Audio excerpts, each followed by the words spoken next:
Welcome to the Healing Sexual Trauma Summit. I'm Marcy Little, your host, and with me today is Shannon Page. Shannon, welcome. Hi, thank you. Glad to be here. So glad to have you.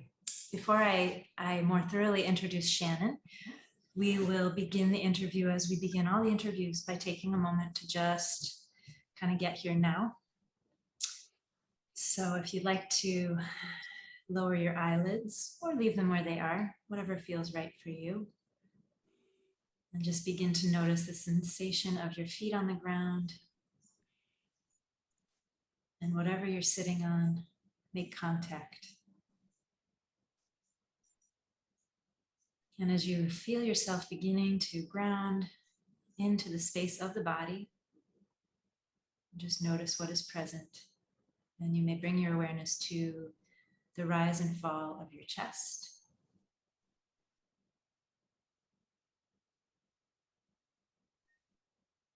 Without trying to control or change anything, just allowing whatever's present to be here.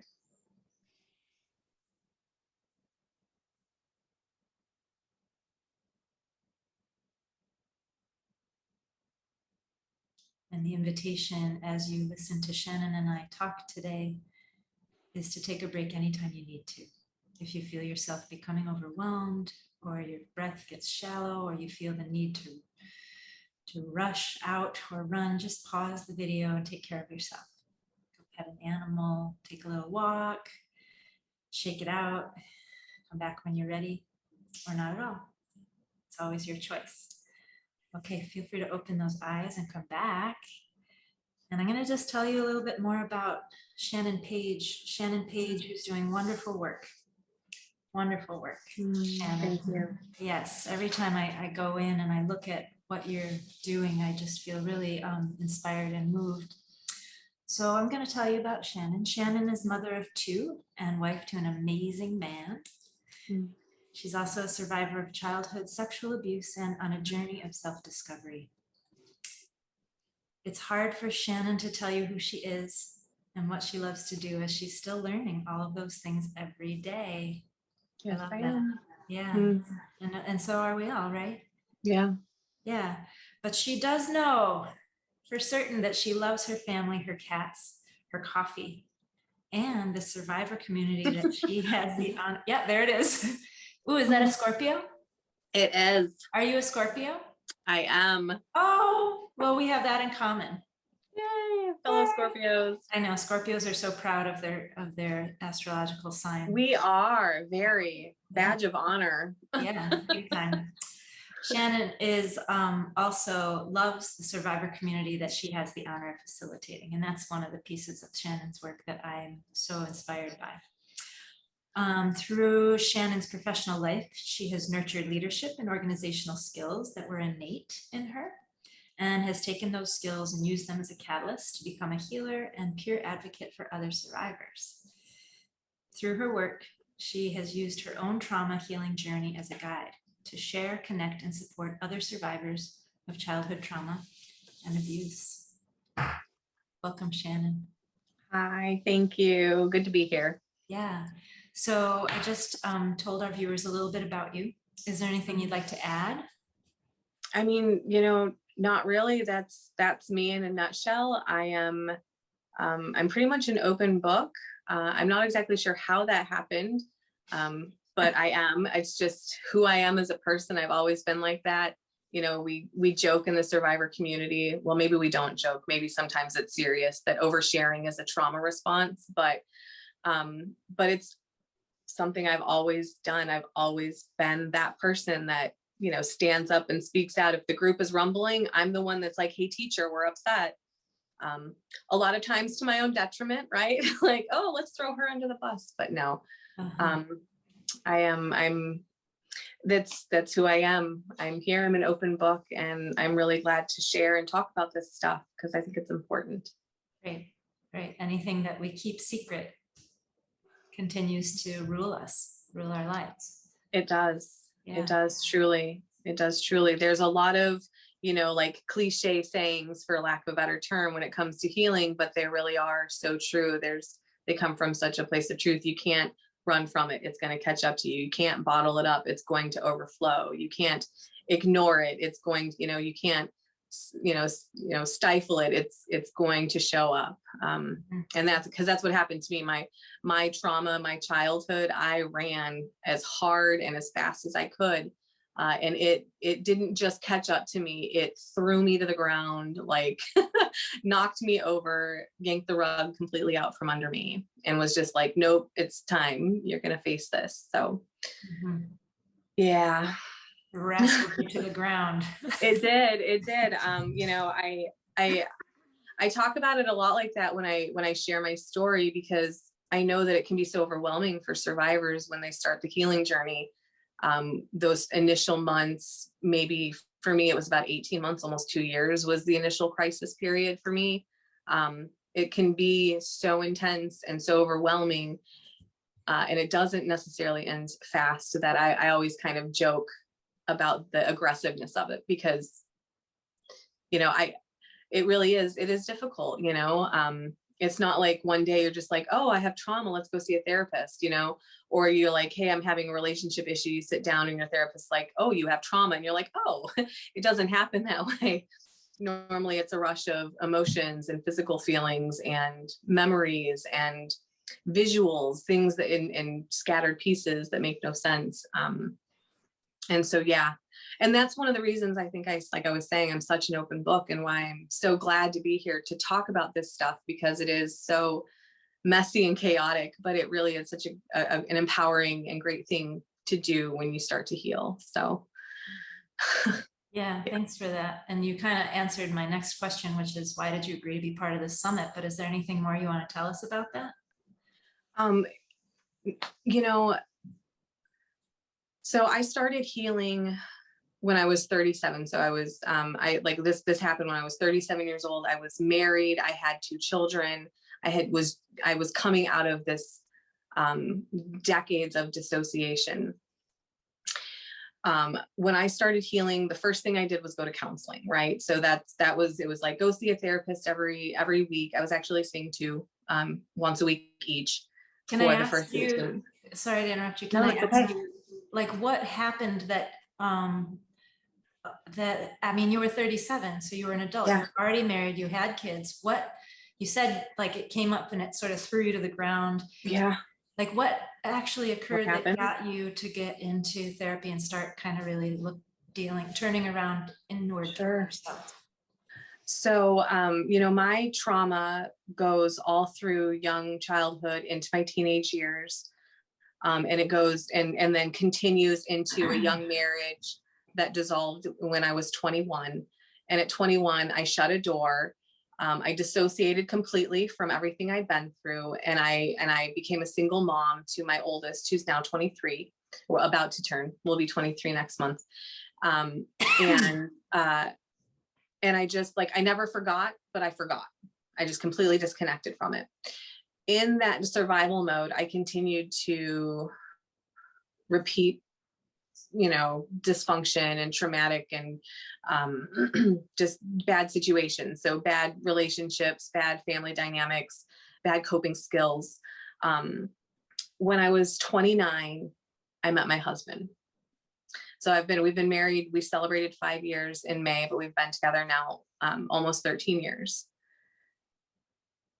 This was the first person who ever, like, he was my cheerleader. He never tried to control me.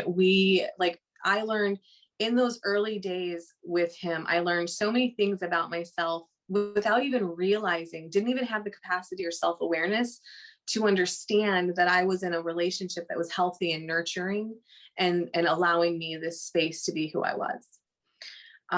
As our relationship progressed, as I got older, and I think just in general maturity levels and just the awareness that we develop as we get older with experience, coupled with, we got married, which I'd already been through a bad marriage. We had a child, which I'd gone through that. And so there was these things that were starting to, I think, trigger emotional responses in me. But again, I don't have the capacity to know what's happening. So we actually had about a 2-year buildup where we had such an amazing relationship. We never fought. We always communicated. we just had so much fun together. And then all of a sudden things started cooling and we were starting to bicker and we weren't as intimate and close. Um, and then one day I noticed he didn't have his wedding ring on. And it sparked this conversation. We'd been married just about a year, that, what was going on in our relationship? Was I really that into him? Like, because again, we know nothing about trauma yet. So we're just thinking that clearly we're just not into each other anymore. But really, I think what was happening was just this inevitable manifestation and buildup of all of the wounds that I have, and all the things that I haven't dealt with, that didn't know where to go or what to do in a situation where they could technically literally have the space to open up and heal. So we ended up having this horrible fight that, like, not like screaming match, but just like this cold silence, not speaking to each other, over the course of a couple days, actually. And I was sitting at work, and I don't know, it just slammed into the front of my head like a freight train. I had this like voice just suddenly saying, "Oh my gosh, Shannon, is that what it is? Is your childhood really? Is that what's happening right now?"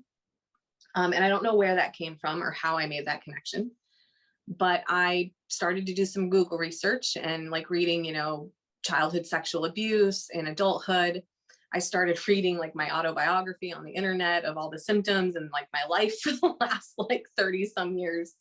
And because I'd gone to school for social work, I knew the agencies in my town. So I called an agency that was specific to childhood abuse and sexual abuse, domestic abuse.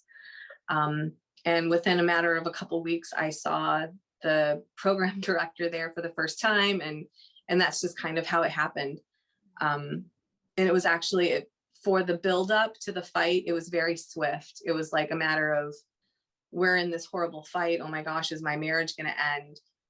And by the next week, I had an appointment with a counselor to go start dealing with my childhood of abuse and neglect and everything else that was part of it. So Yeah, I can relate to that. It's like you had a really good thing. There was a lot of healing. It sounds like that had already begun to happen because you were able to relax into this relationship, but then you hit a wall. And it was like, in order to go to that next, to keep evolving, to keep growing together, and something had to give, and you had to do your work. Yeah, I had to face it. So that's how it happened. That's how it happened. Yeah. So I asked you that question. You were on a roll about some other stuff. So I don't know if you wanted to. Well, it's a great pivot because throughout my whole childhood, I always wanted to be a writer, and I also wanted to be a counselor. Go figure, right? So I immediately, when my healing started, I went straight to a website. I created a blog. I was just like, here it is. Here's my platform. Here's my medium. I'm going to start sharing my story. And so I started my website. This is back in 2017. And I was, I started to garner a small following, connecting with some survivors. All the time I've always been working. So I've always been kind of just writing in my free time. And my writing's been sporadic. Go to write, then I disappear from my site for like 6 months because maybe things got too intense and I checked out for a couple months or whatever might happen. Well, when the pandemic happened, I ended up losing my job.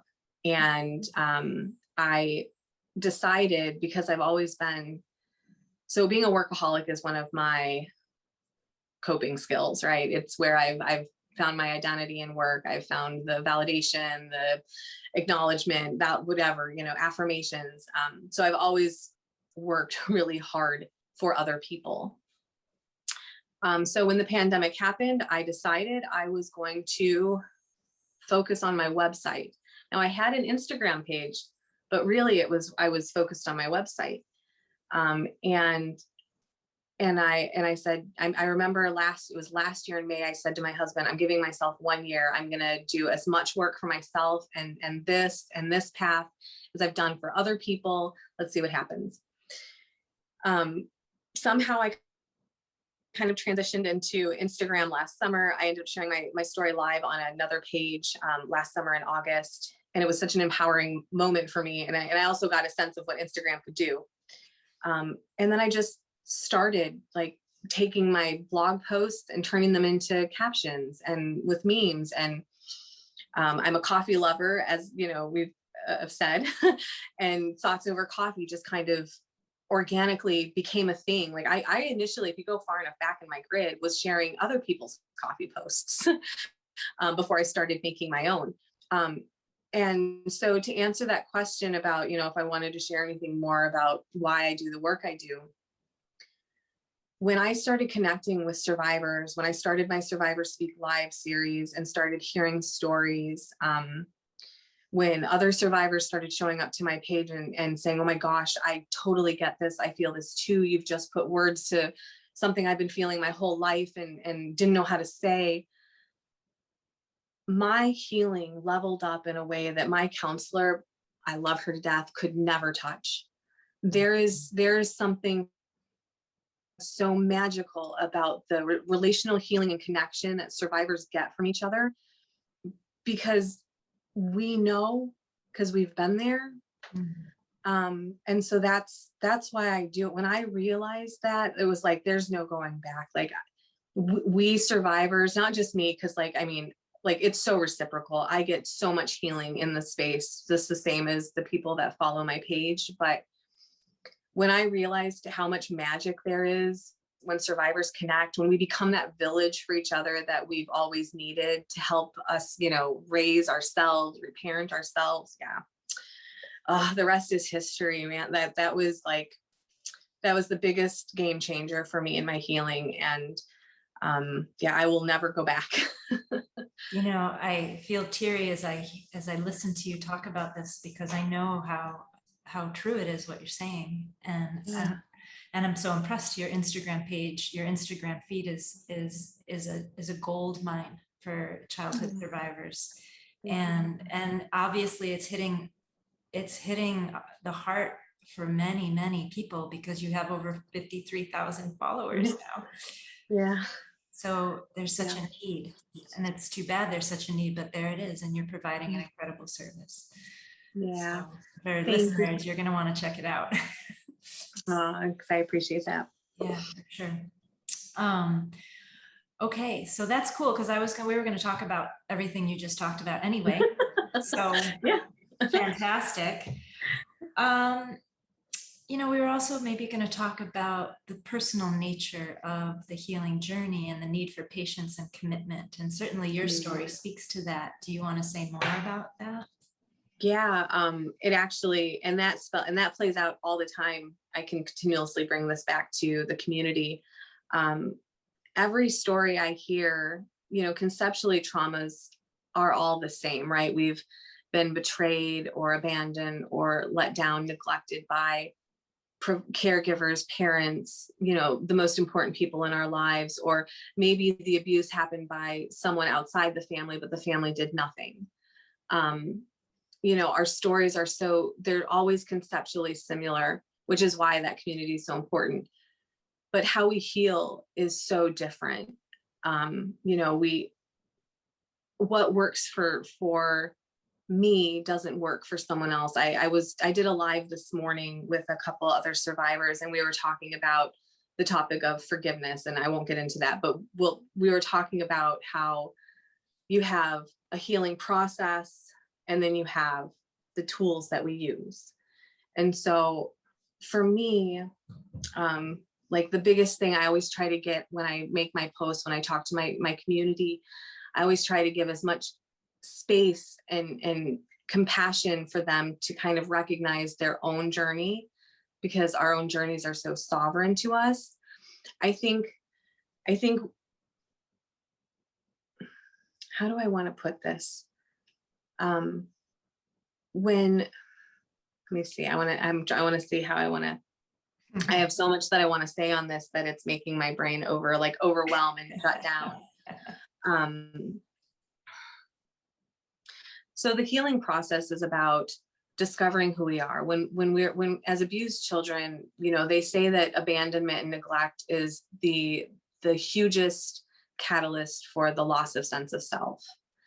And healing is truly about, I always say it, it's the journey of self-discovery. When you heal childhood trauma, you are literally unwriting everything that's been written for you at this point, and you're actually diving into who you are and who you're supposed to be. You're figuring out all the things that you do and don't like based on your wants and desires and needs, and like the opinions that you have, the people pleasing you've done, the boundaries that you need, all those things come when you heal, because it's this like crazy journey of self-discovery and self-connection and self-awareness. And when you're moving forward, all of these things are inevitable. That's the process. We use tools to get through that process. We use meditation, we use breathing exercises, self-care days, therapies, whatever exercises, forgiveness, these are all tools. So when I'm talking to survivors about healing and someone saying to me, I feel so overwhelmed, what do I do? How do I do it? Like, there's no right or wrong answer. Healing is so personal. You have to try the tools and figure out what works for you. I can't meditate personally. I lose all spatial orientation. I close my eyes, I try to calm down, and my whole body gets disoriented, dizzy. I forget where I'm facing in a room. Meditation is not for me. I can't, but meditation is a huge thing in the survivor community, right? So it would be easy for me to be like, oh my God, I can't meditate. Clearly I'm not healing properly. Like, how can I be mindful and intentional if I can't meditate? So I always say healing is so personal, because meditation doesn't work for me. But sitting with my hands like this and breathing deeply, that works for me when my nervous system is activated, or going into the bathroom and leaning over the sink and looking myself right in the eyes and breathing deeply. That works for me. So, so yeah, healing, there's the process, and that process is always conceptually the same, but the journey is so individual. And I just always want to validate that for survivors, because we've already been told how to do things and who we should be for long enough. The most empowering part of the healing journey is that it's ours and it's sacred to us, and it's our choice how we do it. So very personal. Shannon, I love what you shared, and I love the personal nature of your own journey that you shared. I'm guessing that many of the people who are viewing this conversation right now had just a huge sigh of relief, because what you're saying is so true. It's like there's so much that we get fed in terms of what would be right, even in our own healing journey, what is right, what is wrong. So I love that you're so honest. It's like, meditation doesn't work for me. It doesn't. I will fall right over. It's terrible. It's almost like it's almost like vertigo. And there's actually a science to the brain and how our brains literally are turned off due to dissociation as children. And there's MRI studies. I actually learned about this in the book, The Body Keeps the Score. Yeah. But there is a part of my brain that I suspect an MRI would show is not properly activated when I try to go into a calm state of Zen. Because when we close our eyes and develop that calm state, we're going into our sense of self, and our brains light up when we do that. And as children, when that's hindered, and that's some of the neuroscience behind trauma, but when that's hindered in those developmental years, it literally stunts the brain's ability to do those things. So for me, I literally physically, it's not even like, oh, just practice. Unless I'm fully laying down, or sitting in a chair completely back, I just get really dizzy if I close my eyes. So I just don't do it. I just don't do it.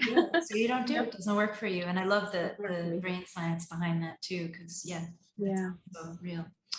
We're going to talk a little bit about boundaries and the importance of boundaries. And you actually that last discussion is a talk about boundaries. Yeah. It's like, this works for me. This doesn't work for me. It's Yeah. part of that journey of self-discovery. But what more do you want to say about the importance of boundaries and healing? Boundaries are probably one of the hardest things. Actually, I say that about everything. Every part of healing is the hardest. Okay.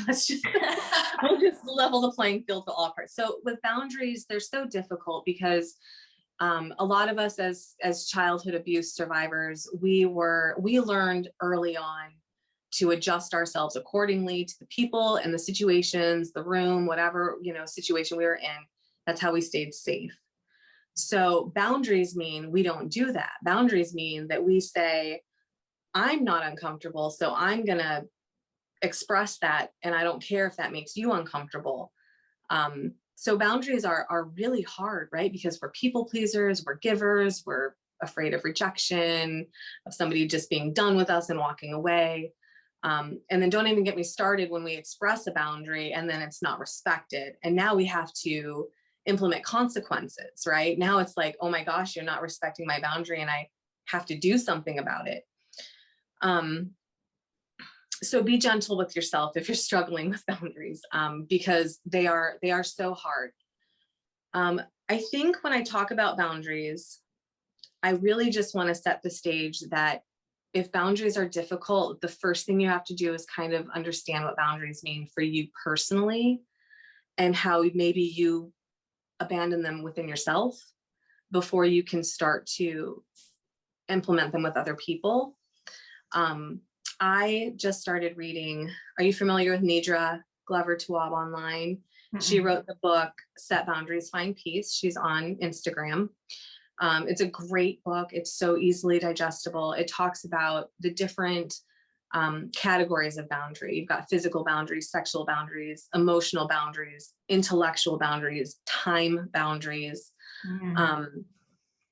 And as I dug into them, I really just, I realized that I violate so many boundaries within myself.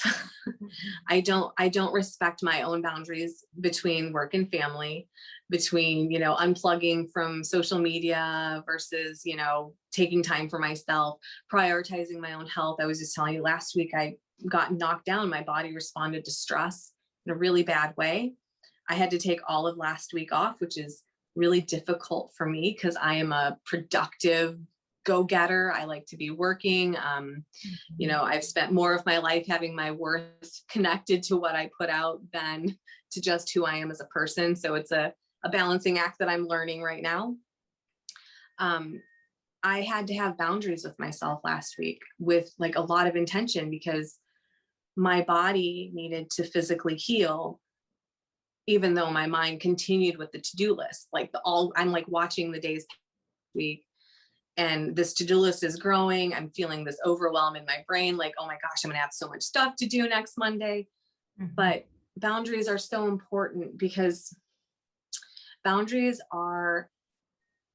they are like the most personal and empowering, like, how do I want to word this? It's like, it's such a personal exclamation of what we deserve from ourselves, so it's very empowering when you're able to say, look, this situation makes me uncomfortable, or maybe I'm not comfortable talking to you about this, or whatever your boundary sounds like or looks like. So boundaries are so hard, so important. And yeah, I always start with yourself. Start with the boundaries on yourself first. Yeah. I appreciate what you're saying. And I write about it in my book, Naked. If you're a survivor and the sacred body boundary has been broken, basically, and you couldn't defend yourself or stop it, that's going to be a big hard thing. Yeah. A big hard thing, because we've sort of internalized this notion that we're not supposed to even have a boundary in our bodies. Yes. Or in our emotions, or in all those different places potentially. So yeah, it becomes very very integral, and I like to call it the sacred no, to get in touch with the sacred no. Yes, absolutely. Yeah, that is so important. It is so true. I've talked about this with other survivors, the lack of boundaries we have as children. I took my peer groups in the month of July. We took a journey through boundaries, actually, and we started with the boundaries that we lacked in childhood and worked into how those affected us in adulthood and manifested in adulthood, and then worked into identifying the boundaries that we need and how to express them, because it is just one of the harder parts of one of the harder behavioral changes to reparent and learn. Because Yeah, we didn't have boundaries as children. right. I mean, I remember like my what you door just being, said. Sorry, I think I cut you off. I love how you said reparent and learn, because that is the thing. Because it's like we're teaching that young part of ourselves what safe boundaries are. yeah. That young part never learned it. And it's so scary.